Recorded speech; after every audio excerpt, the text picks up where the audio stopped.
The celebration continues. The pate was so unbelievably good.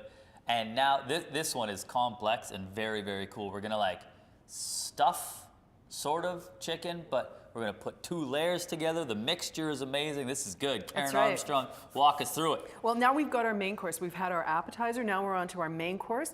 And this is a chicken breast roast stuffed with almonds, dates, and blue cheese. So let's get going. It's going to take us a little bit of time to do. Yeah, this is good. As I said, we've got blue cheese, chopped almonds, and dates.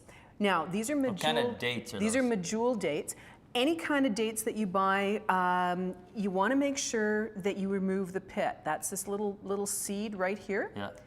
Okay, that has to come out before you chop the dates. Yeah. Otherwise, it's going to be very And don't get it mixed in with the almonds because they look the same.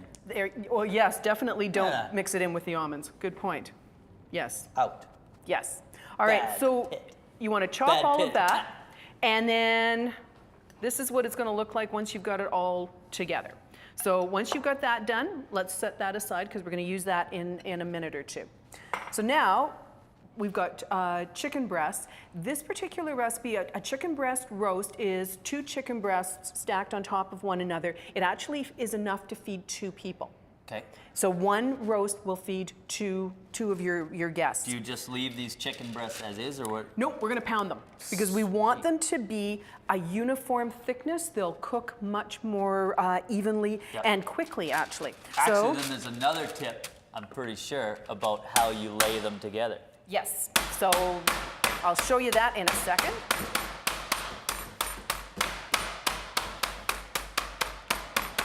All right, if you don't have one of these, you can actually, yes, don't use your toolkit hammer, not a good idea. You can use the heel of your hand, or if you've got a heavy duty pot, you can actually bang it. Yeah, that'll work. Yep. All right, so we've got these flattened. Now let's bring back, I'm gonna move these ones out of the way.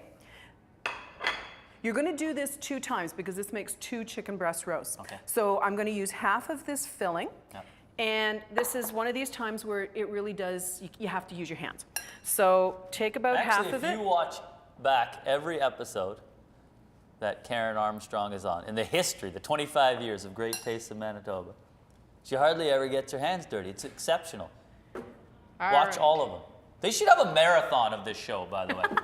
They should. Okay, so I've made it into every episode. Made it into sort of a log shape that kind of fits the shape of the chicken breast.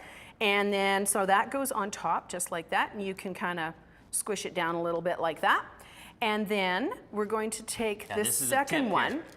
Now, you can see thick, or the wide side. Correct. Narrow side. Correct. So when we place this one on top, we're reversing it so that you've got narrow over top of the wide side, wide over the narrow side. So it'll cook evenly. Cook evenly, and it also is going to make it a lot easier when we go to tie these. All right, so I've got the narrow end over the wide end.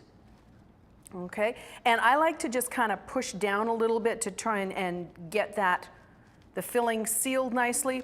So we're going to stop right now, and then we'll show how to wrap this in bacon and tie it up, and don't go through the next couple of steps. We've already got chicken. We've got blue cheese, good. Almonds, good. Dates, great. Then we tie it and we wrap it in bacon. Then we roast it. This is a great party. Karen, this is good. Okay, so phase 2 of this process will be right after these.